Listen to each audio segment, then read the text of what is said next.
나는 밀리터리 덕후다. 본격 밀리터리 팟캐스트 밀떡을 시작합니다. 함께 함께 금래 밀떡. 바로 안녕하세요, 박찬준입니다. 안녕하세요. 놀러온 남자 정명섭 정작입니다. 안녕하세요. 월간 플래툰 이준규 기자입니다. 네, 이렇게 밀떡이 시작됐습니다. 이번 시간 밀떡 계속해서 우크라이나 전황에 대해서 한번 이야기해보는 시간 갖도록 하겠습니다. 우선 지난 시간 동부전선에서 상당한 영토를 확보했다. 그리고 탈환을 해가지고 6,000제곱킬로미터 이상을 탈환했다는 이야기 드렸습니다. 그것이 이제 중심이었고, 리만이라고 하는 도시가 굉장히 중요한 중요했죠. 지역이다. 네. 그 지역이 바로 도네츠크와 루안스크로 이어지는 길목에 있기 때문에 전과 확대에 상당한 요충지다. 이런 정도까지 이야기했고, 리만을 거의 포위했다라고까지 이야기했는데, 그 이야기가 끝나기가 무섭게, 이제 방송 시점이죠. 끝나기가 무섭게 리만 탈환을 했습니다. 네, 또 얘기 좀 하고 탈환했고. 탈환 좀 하시지. 네. 이제 우리가 이야기 앞으로 또 이 시간에도 하면은 곧 또 탈환할 그렇죠. 것 같아요. 예. 네. 그런 희망을 안고 한번 이야기해 보도록 하겠습니다. 우크라이나 전쟁을 하면서 늘 말씀드리지만은 왜 우크라이나 입장에서 좀 더 강조를 드리냐면, 전쟁의 명분과 전쟁 범죄를 일으키고 다른 나라를 침공한 나라가 어디입니까? 그 나라의 명분 자체가 또 거짓말이고, 그렇죠. 바로 러시아입니다. 그렇기 때문에 러시아의 입장보다는 우크라이나 입장에서 좀 방송하는 점 양해 부탁드립니다. 리만은 탈환됐습니다. 리만이 탈환되니까 리만을 위시한 동부 지역 루안스크와 도네츠크로 진격하는 통로가 열렸습니다. 속도도 굉장히 빨라졌어요. 굉장히 빨라졌고요. 세베르도네츠크를 향해서 가고 있는 우크라이나 군대는 지금 거침이 없습니다. 거의 제 북동쪽이 거의 장악을 하고 있으니까. 우리는 아주 튼튼한 방패라고 생각했는데 한 방 걷어차니까 사실은 그냥 겉에만 멀쩡하고 뒤엔 다 썩어 있던 거죠. 이 얘기 즉슨 보면 러시아 방어선이 딱 거기까지고 그 뒤로는 한참 뒤에 있다라는 거잖아요. 방어의 개념에 입각해서 이야기하면은 방어선을 튼튼히 계속해서 만들어 놓고 공격을 하든지, 그렇지 않으면 푸틴이 전략이 좀 굉장히 지금 외통수로 몰린 이유 중에 하나가, 우크라이나의 4개 주를 갖다가 병합을 했죠. 병합을 하고 투표를 해서 자기 러시아의 영토로 만든다고 선포를, 그것도 완전히 뭐 국제적으로 전혀 승인되지 않은 그런 선포를 한다고 한다면 방어선만큼은 튼튼하게 그럼요. 만들어 놓고 해야 되잖아요. 아무 개념 없이 이제 전황이 몰리니까. 원래의 욕심은 그게 아니었죠. 원래의 목표는 우크라이나 전체를 핸들링하는 다 거였죠. 먹어버리는 거였는데 그게 진짜 힘드니까. 뭐 전문 용어로 얘기해서 뭐 후룩 짭짭인가요? 예, 네네. 그렇게 다 해버리려고 한 건데 이제 그렇게 안 되니까 이렇게 주먹구구의 임시 방편, 그거 중에 하나가 뭡니까? 방어선. 예. 방어선이 1차 방어선 뚫리니까 그 다음에는 뭐 거침이 없어요. 네, 원래 지금 2차, 3차를 만들어야 되는데 원래 러시아군은 지금 자기네가 공세부대라고 생각했기 때문에 그런 후방 방어에는 크게 신경을 안 쓴 거죠. 4곳에 대해서 집중적인 공격이 돼가지고 리만 같은 교통의 요충지이자 보급의 요충지를 빼앗겼기 때문에 거의 루안스크와 도네츠크주는 우크라이나의 진격에 몰려있는, 그 러시아는 이제 사면초가의 상태이다라고 보고요. 굉장히 러시아 입장에서는 그냥 흐지부지되는 느낌이 그렇습니다. 들어요. 그나마 동부전선은 그래도 좀 나아요. 왜? 러시아와 국경을 맞닥뜨리고 있기 때문에 보급에 있어서만큼은 조금은 좀 숨통이 바로바로 올 있죠. 수 있죠. 네. 다만 우크라이나의 그 공세를 막기에는 네. 이제는 좀 부침이 심한 것 같아요. 동부 지역이. 아무래도 이제 아조후에 있는 그 근방으로는 보급하기가 좀 어려우니까. 그렇습니다. 남부 전선을 본다면은 상황은 굉장히 심각합니다. 남부 전선은 아예 보급로를 뚫기 위해서 계속해서 하이마스를 비롯한 장거리 포격으로 보급 거점을 갖다가 괴멸시켜 왔잖아요. 그러고 나서 굉장히 천천히 움직였습니다. 예. 그리고 하나하나씩 숨통을 저어왔어요. 남부가 뚫리면은 이제 크림반도가 문제이기 때문에 네. 러시아로서는 크림반도를 통해서 계속해서 보급과 제2, 제3의 방어선 자체는 형성을 해놨었는데 네. 이번에 드디어 뚫렸습니다. 드디어 뚫려가지고 무려 80km를 우크라이나 기갑 전력이 진격을 했는데, 바로 어디냐면 두차크라는 도시예요. 거기 근방까지 지금 진격을 했어요. 그렇다는 얘기는 헤르손의 중심부까지 갔다는 얘기입니다. 그러면 헤르손의 도시를 포위, 맞습니다. 섬멸할 수 있는 길이 뚫렸어요. 그렇다는 얘기는 지금 헤르손의 러시아 병력이 어느 정도입니까? 상당한 병력이 있습니다. 2만 이상이라고 이제 그렇습니다. 나와 있습니다. 네. 기본적으로 2만 이상이 맞을 겁니다. 그렇게 중요한 데가 헤르손 지역이기 때문에 완전 포위돼서 이제는 보급이 막힐 지경입니다. 이 방송 이후에 분명 그럴 겁니다. 보급이 막혀서 결국 헤르손에 있는 러시아 병력들은 전부 투항하거나 빠지거나 지금 빨리 빠지지 않으면 그야말로 그냥 더단에 들어가는 그렇죠. 셈이죠. 거의 예, 예. 고립되는 상황이네요. 그렇습니다. 왜냐면 지금 드니프로강이 이제 막아놓은 상태인데다가 우크라이나에 아마 미국이랑 워게임을 충분히 했겠죠. 그러니까 처음에는 헤르손을 공격하겠다. 여름에 공격하겠다라고 이제 해놓고 계속 이제 포격하고 이러니까 러시아군은 헤르손을 지켜야겠다 하고 이쪽으로 병력을 보냈는데 정작 동부 쪽에 공세를 걸었어요. 예. 그러니까 이쪽이 아닌가 배 하고 또 이제 이거 가려고 했는데 이미 강에 있는 다리는 끊기고 그 다음에 헤르손 지역도 아주 오랫동안 관측해서 약점을 한번 뚫기 시작하니까 우크라이나 지형이라는 게 이제 그 지도를 보니까 우리나라처럼 산이 이렇게 있는 게 아니라 지평선이 보이는 데가 되게 많아요. 그러니까 그냥 평야예요, 평야. 그리고 이제 도시라고 하는 마을이라고 하는 것도 우리나라처럼 이렇게 큰 도시가 아니라 그냥 농촌인 경우 되게 많거든요. 그러니까 여기는 뭐 방어 거점 만들기도 되게 애매해요. 네, 그 평야 지역에 거점이 조금밖에 없고 병력이 부족해서 여기저기 흩어놨는데 뒤에가 뚫린 것 같아. 상부에 연락하니 통신도 안 돼. 그리고 항상 러시아군 포로들 얘기하는 게 장교가 안 보인다 했어요. 정작 장성들은 전방에 가서 죽어나가고 있는데. 그러니까 연락도 안 되고 장교도 없어. 그럼 뭘 해야 되겠어요? 도망가야죠. 장비 무거운 거추장스러운 T-90 버려놓고 가야죠. 여기다 수류탄 던져놓을 틈이 어디 있습니까? 일단 내가 살고 봐야 되니까. 그리고 저 같아도 그 전차를 멀쩡히 두고 갈 거예요. 왜냐면 그걸 가져가는 동안 난 더 도망갈 수 있으니까. 표적이 될 수도 그렇죠. 있는 확률이 네, 더 크고. 초반에 러시아 공군이 스마트탄 그리고 러시아 육군의 지대지 전술 미사일들을 너무 많이 썼기 때문에 재고가 소진되어 있는 상태에서 지금으로서는 러시아 공군이 심지어 Su-30과 Su-34 같은 네네. 엄청난 고가 장비의 항공무기 체계를 근접으로 저공 비행하면서까지 화력에서 이제 뒷받침해줘야 되는데 그것마저 쉽지 않은 상황이죠. 스팅어나 이글라에 계속 격추되고 있는 상황이라서 너무도 쉽지 않고요. 그리고 그 이전에 지금 우크라이나 공군의 전력 때문에 쉽게 영공을 뚫을 수도 없습니다. 이런 상황에서는 답이 없습니다. 러시아는. 그래서 푸틴은 결국 동원령을 선포했고 맞습니다. 30만 동원을 했는데 아주 무계획으로 또 역시 네. 예상했듯 그래 왔기 때문에 어떻습니까? 오합지졸에다가 심지어 동원되지 않을 병력까지 맞습니다. 동원됐기 때문에 그냥 마구잡이로 해가지고 예. 심지어 사과까지 했죠. 그래서 그렇죠. 민심은 완전히 이제 이반이 됐고 아니 어떤 마을을 가는데 117명을 징집을 하기 위해서 징집 통지서를 보내야 되는데 전달받은 사람이 16명밖에 없었다. 이 정도로 되게 심각하고 다 뿔뿔이 흩어지고 도망가고 굉장히 많대요. 그런 심지어 사람들이. 이 사람들 끌어내기 위해서 아파트에 가서 화재 경보를 울렸거든요. 예. 징집관이. 그럼 이제 사람 나오니까 그때 영장을 주려고. 근데 사람들이 그걸 눈치채고 화재 경보를 울렸는데 아무도 안 나온 거예요. 그러니까 뭐 웃지 못할 그럼요. 그런 일들이 벌어지면서 이런 막장이 어디 있습니까? 그렇죠. 예, 그리고 이런 병력들이 있으니 기초 훈련 없이 동부전선, 남부전선으로 투입을 할 필요가 있을까요? 내가 러시아의 푸틴이라면 절대 못해. 왜? 해봤자 아무 득이 없는데. 심지어 며칠 만에 젊은이들만 죽어나가지. 포로로 잡힌 경우도 있고 그 다음에 우리나라 같이 이제 전산이라든지 이게 완벽해서 통제가 잘 되고 그 다음에 또 예비군 끌고 오면 장비는 줘야 될 거 아니에요. 우리 전방에 있을 때 농담 삼아 야 방탄조끼 사왔어 뭐 이런 얘기랑 똑같은 거 아니에요. 지금 심지어 그 필요한 물품을 사갈 수 있는 대출 상품까지 나왔대요. 대출 포스터가 붙고 심지어 그 여자 군의관이 말하기를 긴급 의료품이 없으니 여자친구나 부인한테 생리대를 갖다 달라고 해서 그걸로 휴대하다가 지혈을 하라 네.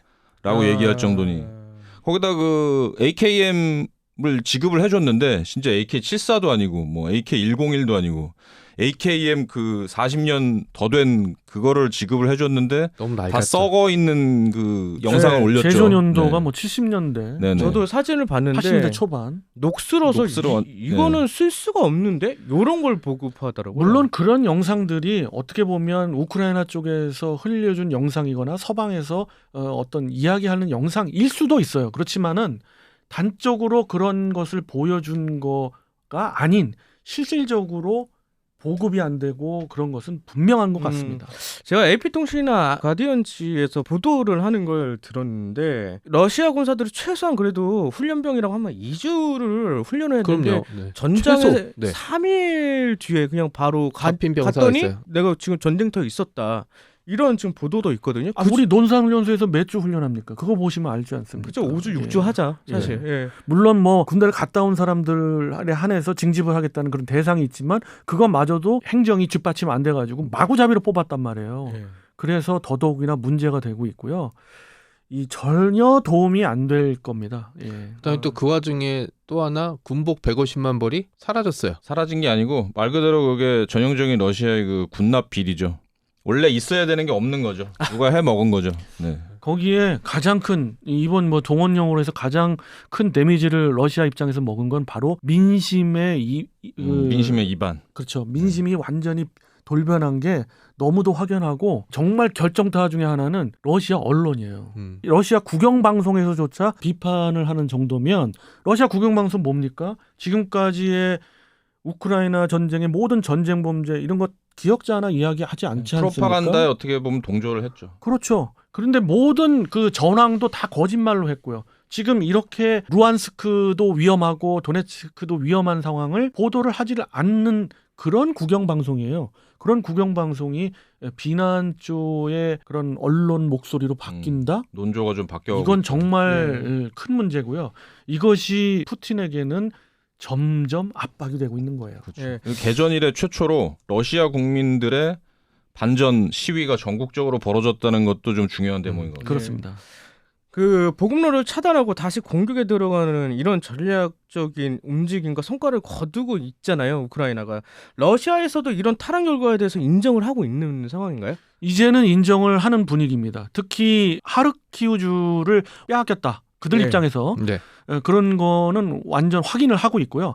앞서 말씀드렸던 헤르손의 진격도 인정하는 분위기입니다. 오히려 그 러시아 쪽 오신트들이 더 패닉에 빠져갖고 그렇습니다. 이제 예, 이제는 논조 완전히 바뀌었죠. 그렇죠. 예, 러시아 지휘부, 그 군 지휘부들을 비난하기 시작하고 있어요. 이게 총체적 난국이라고 볼 수밖에 없고 그 다음에 푸틴이 가지고 있는 권자의 허망함이 얼마나 큰지 그 다음에 이제 러시아라는 국가가 가지고 있던 허약함, 그러니까 징집령을 내렸는데 30만도 제대로 징집이 안 되고 30만 병력도 훈련시키거나 보급 체계가 없다는 건 이후에 뭐 몇십만 더 징집해도 똑같은 결과가 나올 수밖에 그렇죠. 없다는 현재로서는 20만 정도가 이제 징집됐고요. 이 징집된 병력들을 뭐 훈련시킨다고 하는데 제가 볼 때는 전혀 효과가 없다. 예. 계속 말씀드리지만 우크라이나에서도 예비군을 추가 징집한다는 이야기가 있던데 우크라이나는 기존의 예비군 제도가 그러니까 러시아하고 너무 비교되는 게 러시아는 예비군에 대해서 그런 동원을 내릴 수 있는 동원 계획이랄까 이런 것이 페이퍼상에만 있었지 갖추어지질 않았어요.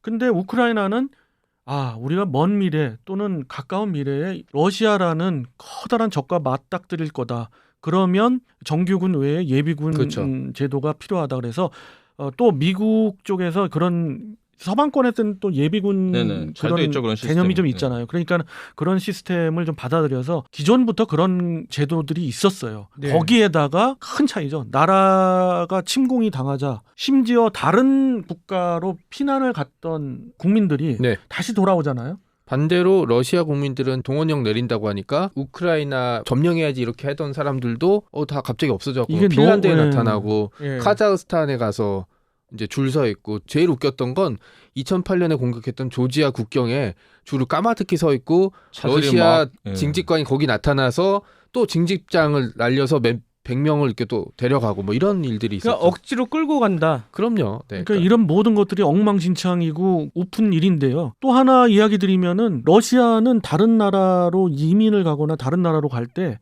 돈을 1만 달러 이상 못 갖고 가요. 1만 달러 이상. 그러면 돈을 좀 있는 러시아 국민들도 뭘 선택하느냐?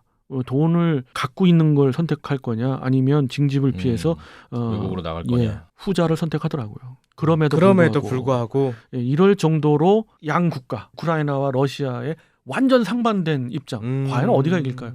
재래식전으로 이제는 지난 방송에서 제가 좀 더 강조해드린 거는 전황상 이제 끝났다. 러시아의 네. 재래식 전력은 끝났다.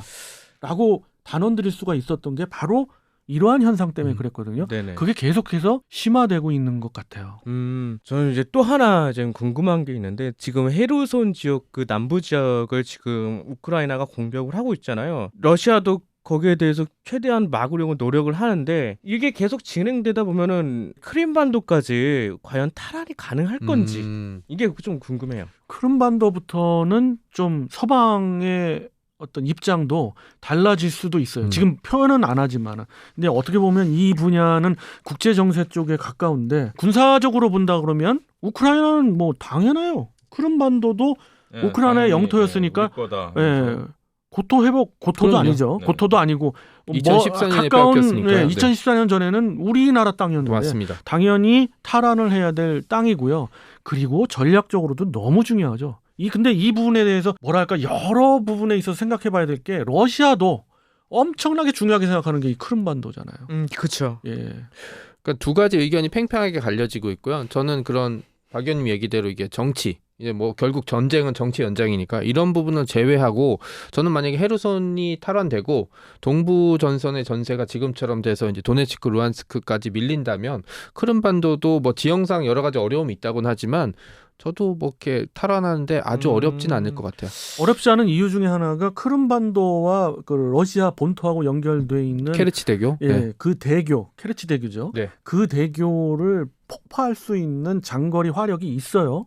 우크라이나가. 현재는 보유하고 있죠. 예, 지금 계속해서 더 먼 거리도 공군 기지를 파괴하고 있는 입장이니까 그 다리를 끊는다고 했을 때 크림반도 가능성이 있습니다. 뭐 군사적으로는 탈환할 능력이 될 수 있어요. 이 헤르손 이후에. 그렇지만은 제 추정으로는 일단은 다시 동부 쪽으로 진격을 하지 않을까 싶어요. 그러니까 도네츠크나 루안스크를 직접 노릴지 아니면 그 남쪽에 있는 마리우폴로 가는 길에 있는 멜리토폴, 베르단스크를 해서 이 소위 얘기하는 그 러시아의 남부 해랑 끊어버릴지 아니면 헤르손을 공격하고 예상 밖으로. 근데 그 우크라이나군이 항상 예상 밖의 행동들을 보여줬거든요. 이제 우리들의 예측도 빗나가게 만들었고 푸틴의 예측도 빗나가게 만들었으니까. 예, 그렇죠. 저도 이제 사실 봤을 때는 남부 지역은 조금 더 천천히 진행할 줄 알았거든요. 네네. 근데 이게 동시에 이루어지고 있으니까 지금 공세 자체가 어떻게 보면 러시아도 남부 쪽으로 침공할 거다. 그러니까 그렇죠. 이제 탈환의 어떤 공세의 주 공세가 이쪽일 거다라고 판단했을 거예요. 그렇기 때문에 동부 지역이 뚫린 거고 이번에 이제 동부 지역이 급하니까 거기를 좀 중점으로 하려다 보니까 또 남부 지역이 뚫린 거고요. 그러니까 어떻게 보면 계속해서 러시아는 이제 중군 안방식으로 방어에 어려움을 겪게 되는 상황이고요. 너무 이제 전선이 넓어졌고. 그렇습니다. 제가 왜 동부 쪽에 길목이 있는 아까 이제 회랑의 길 네. 그쪽으로 갈 수 있는 게 더 가능성이 있다고 보고 있는 것 중에 하나가 바로 자포리자 주의 아주 중요한 자포리자 원전 맞습니다. 때문이에요. 이 부분이 탈환돼야지만이 어떻게 보면 우크라이나 한숨을 좀 놓고 공격을 또 할 수 있는 부분이기 때문에 그게 먼저일 거다라는 생각이 들고 자포리자 주를 만약에 탈환한다면 그럼 크림반도도 우크라이나 입장에서 생각할 수 있는 거죠. 맞습니다. 벌써 동부 지역에 있는 루안스크주와 도네츠크주는 리만이 러시아 입장에서 리만을 빼앗겼기 때문에 거길 방어하기라는 쉽지가 않아요. 6월 말경에 리만을 그렇게 사수하려고 우크라이나가 상당한 희생을 각오해서면서까지 방어를 하다가 결국 물러난 이유와 지금 러시아의 이유와 똑같은 겁니다. 그렇지만 그 당시에 우크라이나는 나중에 반격할 수 있는 힘이 있다고 생각해서 뺐지만 러시아는 너무 그런 소진을 힘이 많이 없다는 했다. 거죠. 이제는. 그 당시에 너무 많이 소진을 했고. 그렇죠. 적어도 재래식 전력으로. 예. 그럼에도 불구하고 소위 러바를 중심으로 하는 러시아를 좀 하는 분들은 단 하나의 카드가 있다라고 이야기를 하고 거기에 대해서는 저도 동의합니다. 그 부분에 대해서 다음 에피소드 네, 때 네, 한번 그때 한번 이야기 얘기 나눠보는 좀 시간 해보시고. 갖도록 하겠습니다. 상당히 무서운 이야기가 될 수 있고 이제 여러분들도 이제 예상이 될 겁니다. 뉴클리어. 예.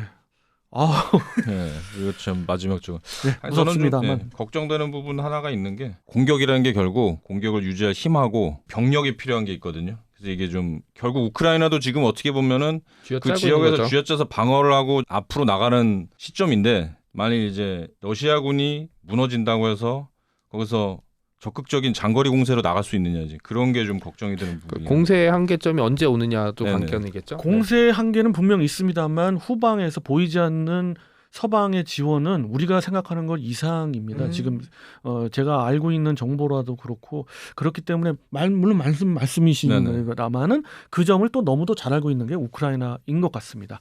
다음 시간 전황이 또 어떻게 되는지 한번 알아보도록 하고요. 이번 시간 우크라이나 전쟁이 빨리 끝나기를 바라는 마음 담아서 이 시간 마치도록 하겠습니다. 청취자 함께 경례 밀떡